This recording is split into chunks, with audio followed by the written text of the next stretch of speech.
Looks like we're live. So hello everyone and welcome back to my channel. For those new here, my name's Nicki. I'm an author and editor and I post videos here on YouTube about editing, writing, reading and all the other things I love.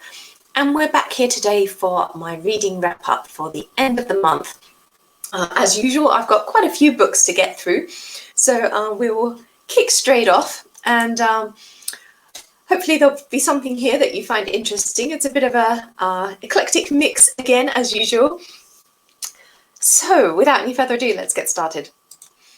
The first book I read was The Orchid Throne. I nearly said Orchard, but it's Orchid. The Orchid Throne. See, I can't speak at all this morning. And this is by Jeff Kennedy.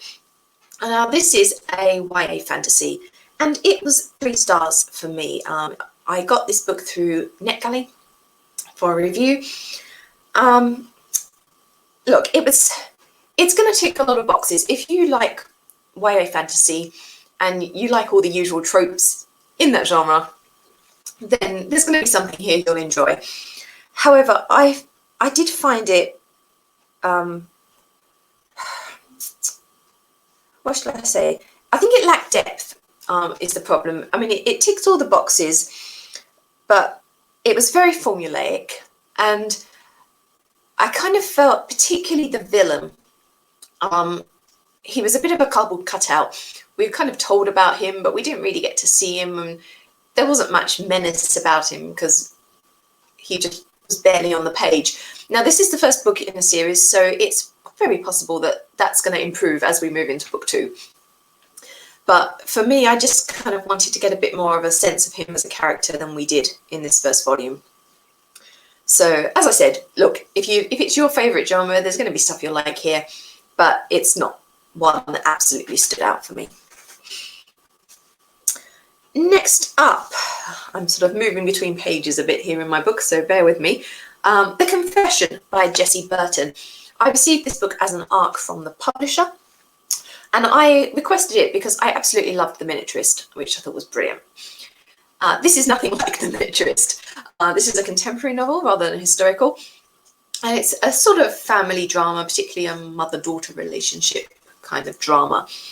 I gave it 4 stars. Look, it was good.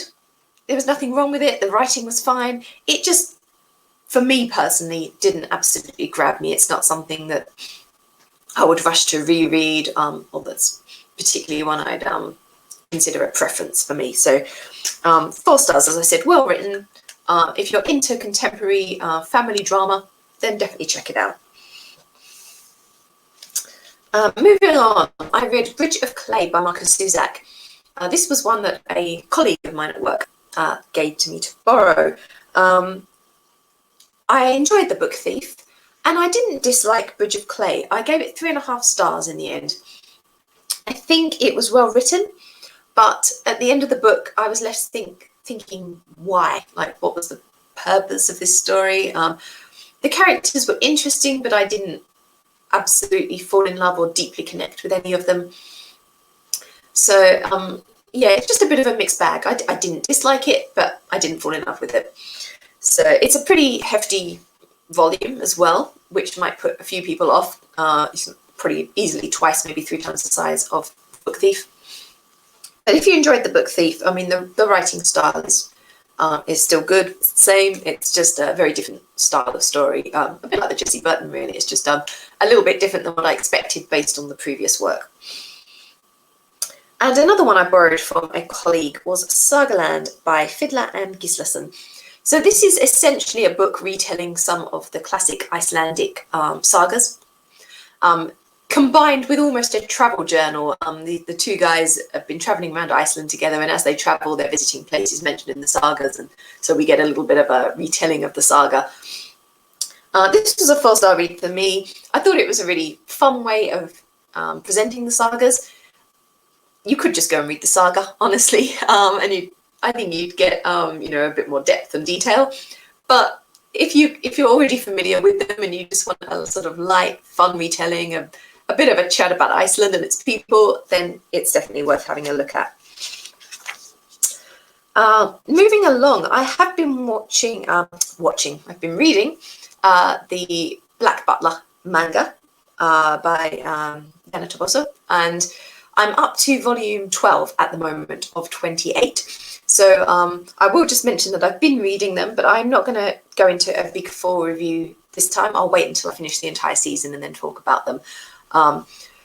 I've nearly halfway. It just depends. I'm getting them from the library. It just depends how long it takes them to grab the books for me when I put in a request for them, because the books come from all different libraries around the state, so you have to wait 1 to 2 weeks sometimes to get them in. So I may have them finished by the end of October, if not, definitely by the end of November, and then I will talk to you about those properly. In the meantime, I have another Japanese author, Before the Coffee Gets Cold by Toshikazu Kowaguchi, and this one I received as an ARC from the publisher. This was a 4-star read for me. It's a really sweet little story. Essentially, the premise is that there's a coffee shop, and one particular chair at a table in this coffee shop allows you to travel back in time. But there are quite a few restrictions. You can only travel back in time within the coffee shop. So you can only speak to people who were present in the coffee shop at the time you're going to. And you can't do anything that actually changes what happened and alters the future. And you have a strict time limit for getting back. You have to return to the present before the coffee gets cold, hence the title. This was a really pleasing little story. We meet 4 different characters, all of whom want to travel back in time for different reasons. So it's a bit of a sort of character drama, if you like, in many ways, with this very strong magical realism element involved. If you like Japanese fiction in the line of sort of Murakami, but with even greater emphasis on the magical realism, then this is definitely one you'll enjoy. It was a 4-star read for me. It was really cute, but also quite thought-provoking as well. Next up, a few books from the non-fiction side of things, because I've been learning Japanese. Having started watching a lot of anime and reading manga lately, I just randomly decided to learn Japanese, as you do. So I've been obviously getting a few reference works to help me with that, because I'm essentially teaching myself. So first up, the Compact Nelson Japanese English Dictionary by John H. Haig. 4 stars. I mean, I'm not going to go into a long chat about these. It's a dictionary. This one's a character dictionary. So if you need to look something up by the kanji, then this is the one to use. I haven't had to do that much yet because I'm not really at advanced stage, but I'm glad to have it there ready when I need it. Next up, the Random House Japanese English Dictionary by Seigo Nakao. This one is a dictionary really that's based on Romaji. So you can look up the word by the Romaji spelling and also by the English. And it gives you the Romaji plus any kanji and kana. So again, 4 stars, good resource, easy to use. Next up, 5-star read, Japanese Kanji and Kana by Hadamitzky and Spahn. So this is a book to learn essentially the 2,000-odd main kanji that you kind of need to know to be able to read most newspapers and things like that. I think it's got a really good layout. It talks about how to draw the kanji as well as the meanings. It gives you some examples of different uses. So it's a really nice book, and I'm kind of working through it. I'm trying to do a few kanji at a time, practice them, trying to memorize them and gradually add more. It kind of goes through in the order that you'd learn them in elementary school in Japan, starting with the simpler ones and building up. So we'll see how I get on. I'm getting there. I'm starting to memorize a few, but it's going to be quite a slog, so we'll see. Getting back to manga. I also finished reading Tokyo Ghoul, the original series by Sui Ishida. This was overall a 4-star series for me. It was actually quite interesting. So I watched the anime first, and the anime did change things. And I got a bit confused in the second series of the anime about why characters were doing certain things. And when I read the manga, it turns out that they actually didn't do that in the manga, and it made much more sense, their actions in the original story, than it did for why they changed it in the anime. Who knows? But it's enjoyable. I do like Kaneki-ken as a character, and it's a great premise. I like the artwork. It's a good read. And sticking with Tokyo Ghoul, I have started reading the Tokyo Ghoul Re series. So I've read the first 4 out of 16 so far. Not all of them are in English yet. I think my library has up to 11. So again, like with Black Butler, I'll talk about that one a bit more once I at least get up to 11, which is what the library has in stock at present. I'll have to wait for them to get in the remainder to watch. But I will talk to you about that next time probably. I'll hopefully have caught up to 11, although it seems that people have been borrowing the later ones a bit more, so I may have a little bit of a wait to get some of them. We'll see. Moving on, a NetGalley read, The Marquise of O by Kleist. So this is a classic in a new translation, new edition. I think it's a difficult book for today's reader. I gave it 3.5 stars. I mean, the story is essentially a woman who is raped and then decides she wants to marry her rapist to restore her honour, basically. And that's not going to appeal to everyone, let's be honest. I thought it was an interesting work. I think it's very much of its time, though. I think, as I said, it doesn't necessarily translate very well today. So if you're reading it, you do have to read it in context of when it was written, I think. And in fact, I might bump another book up my list. I was going to have this one last according to the list I've put on YouTube, but it's kind of related in a way, so I'm going to jump it forward. And that is The Immoralist by André Gide. This one I borrowed from the library. So it's another classic, written turn of the 20th century. And it's a 4-star read for me. It's quite an interesting psychological study. It's this man who decides to abandon morals and just follow pleasure. And his pleasure essentially relates to young Arab boys. So again, it's a book that these days is perhaps a little difficult for some readers. There's certainly stuff that people would find objectionable in it. And yet at the same time, it's all fairly veiled because they obviously didn't express things in quite such an absolute manner back in 1902 as they would nowadays. A lot of it's subtextual, but look, it's 4 stars. I think it's a very interesting work. The character in particular of Michel, the main guy who's narrating this, I would have loved to have seen him done by Dostoevsky, actually. I think Dostoevsky could have done something quite wonderful with him. And he does a fine job, but it's fairly sparse and, as I said, potentially difficult for the modern reader. So moving back to NetGalley, I read Cursed Britain by Thomas Waters. Now, this is a non-fiction book that looks at witchcraft, essentially the black magic side of witchcraft in Britain, but in particular in modern Britain. So Victorian or late Georgian through to the modern era, and how witchcraft and black magic beliefs are still around. I thought it was an excellent overview, quite interesting, a lot of stuff I hadn't realised or come across before. So if you're interested in the history of witchcraft or social history in the more modern era of folk belief and things like that, it's definitely one to check out. Next book I received as an art from the publisher, and it was The Innocent Reader by Debra Adelaide. This is a series of essays basically on being a reader and a writer. It was a 3.5 star read for me. It was funny at times. There were a few things that I connected with because I have similar thoughts, similar experiences. However, some of it left me a bit flat, and mostly that was when it was Adelaide talking about her own work, and I haven't read any of her work, so when she's referencing stuff she's written, it didn't particularly mean anything to me. So again, look, if you're interested in that kind of non-fiction essay talking about reading and writing, it's worth checking out. Another library borrow was Archenemies by Marissa Meyer. Now, I already read the first book, Renegades, I think that was last month. So picking up book 2, 4-star read for me. I thought it was a good continuation of the superhero saga. I think there's some interesting stuff happening with the characters, particularly with Nova. And I'm quite interested to see how it's all going to end in the final part of the trilogy, which releases pretty soon, I think, in the next couple of months. And I have put in a request with the publisher for a review copy of the final book. So if I get approved for that, I will obviously give you a review of that when the time comes. Sticking with library borrows, I read Black Leopard, Red Wolf by Marlon James. And this also ticked off a box for me in my Around the World reading challenge. This is a very interesting, fresh fantasy book.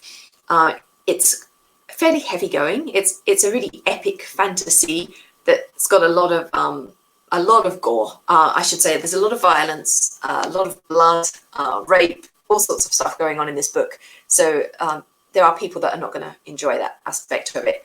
And if that's something that would put you off, I don't recommend picking up this work. If like me, you're not worried about that sort of stuff, it's definitely worth checking out. It's very different. It's based on African mythology, which I found quite fascinating. And the style of the writing is also really interesting. It takes a little while to get into it and to sort of get into the flow, if you like. But once you do, it's a very rewarding work and definitely something different than I've read before. And I'd certainly be interested in reading on. I believe it's the first book in a planned trilogy. Next up, another one of these Japanese texts. So Basic Japanese Grammar by Everett F. Blyer, which I borrowed from the library. This was a 5-star read for me. It's a very slim volume, but absolute excellent resource for beginners because it just laid out the basics and some of the common things on some of the quirks of Japanese to do with plurals and verb conjugations and things like that. And it presented them all in a really easy to follow manner. So if you're learning Japanese, I think it's definitely a really good resource. Obviously, it doesn't help you with more complex sentence structures, but just to start you off, I definitely recommend checking it out. Next up, I read Marrow Charm by Kristen Jacks, and this was a NetGalley read. It's a YA fantasy. It's set in a sort of post-apocalyptic kind of world, but with a real fantasy bent rather than a dystopian bent. It was a really fun story. I loved the characters. I enjoyed the world building, and it definitely left me wanting more. So if a future book comes out in the series, I would be very keen to read on and find out what's going to happen to everyone. So yeah, unlike, I mean, as I said earlier, the Orchid Throne left me a bit like, well, I've seen it all before, you know, typical YA fantasy. This one did hit some of those tropes, but it had a really fresh feel about it. And that's why I enjoyed this one more than the other one. Another one in the same genre, but perhaps less appealing, was Clouded by Envy by Candice Robinson. This was a 3-star read for me, a bit like the Orchid Throne. It was okay. It left me not particularly excited. I wasn't gripped. I found it a little bit bizarre at times. There could have been a bit more world building. I didn't care about any of the characters. So again, it will hit a lot of trope points. If you're into YA fantasy and you just like all those predictable, expected aspects in that genre, then you'll probably find something you enjoy. But I don't think it's the best example of its type. Next up, The Sisters Grimm by Mena van Praag. And this was another NetGalley read for me.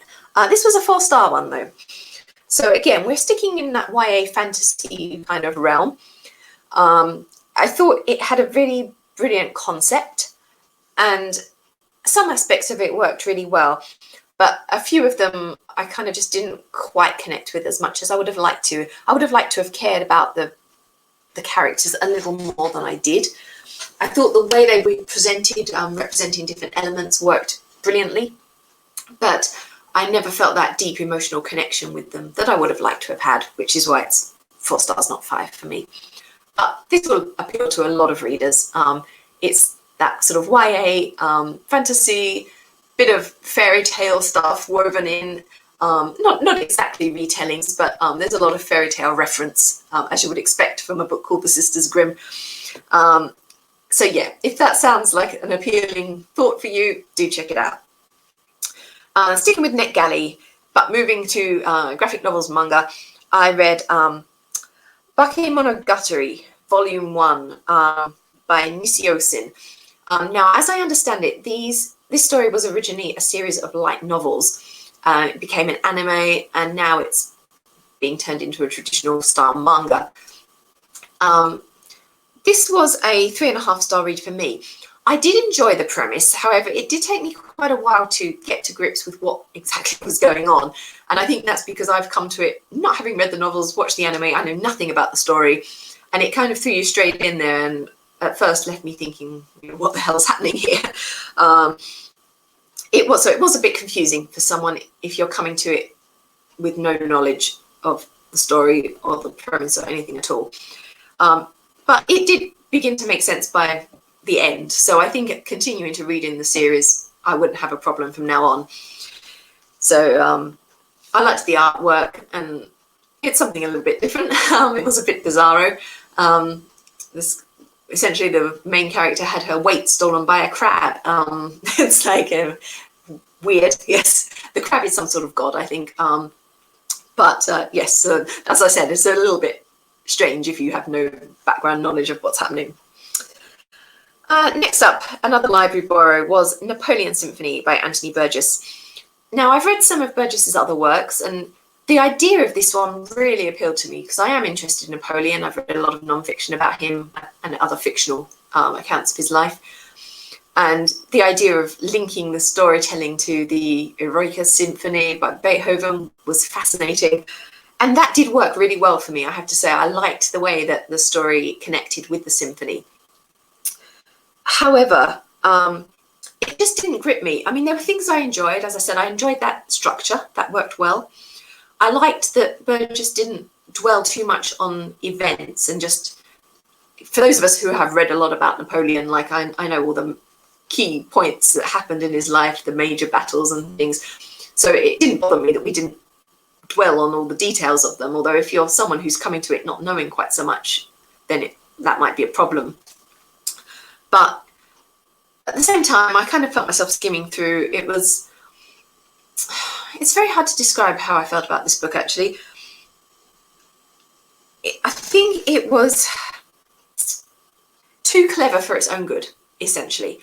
Some of those gimmicks and devices worked, but others fell a bit flat. And I think it would have been better if some of them had just been left alone and he just told the story. So that's, I guess, is the best way to describe it. It was 3.5 stars for me. There were things I enjoyed, but I didn't love it as much as I'd expected to. Going back to NetGalley, I read Drawing Manga Heroines and Heroes by Sonia Leon. This was a 4-star read for me. I thought there were some really good tips for the drawing. I liked the examples. They were very varied, showed a lot of different poses, and in particular, they accounted for a lot of different styles of manga drawing. So they had some examples where they were done with watercolor, some with markers, some digitally. So there was something for everyone, no matter what medium you prefer to work in. Sticking with NetGalley, I read Ernest Inc. by Alex Hall. So this was an LGBT fantasy story. Our main character, Hemingway, has the ability to do tattoos that come to life, essentially. Not completely that they come to life and disappear, but they kind of hover over the skin, almost like a kind of hologram thing. And he gets caught up in this murder mystery serial killer investigation that's going on that also involves magic users. This was 3.5 stars for me. It was okay. I liked the characters. I liked the premise. At times, I just wanted a little bit more depth, though, to the world building and to the character building. I kind of felt I wanted to get to know Hemingway a little bit more than we did. I don't know if the author has plans to continue using him in other series, and maybe she'll develop his background and character a bit more then. But I just felt from this one, I wanted just a little bit more from it than I got. But in terms of what I did get, I enjoyed what I got. So that's why, for me, 3.5 stars, middle of the road. Pros and cons. And I think that does bring us to the end for September. As I said, I'm continuing reading Black Butler and Tokyo Ghoul Re. So I will tell you more about those once I do get to the end, whether that's next month or not till November, December, depending on how quickly I can get the volumes from the library.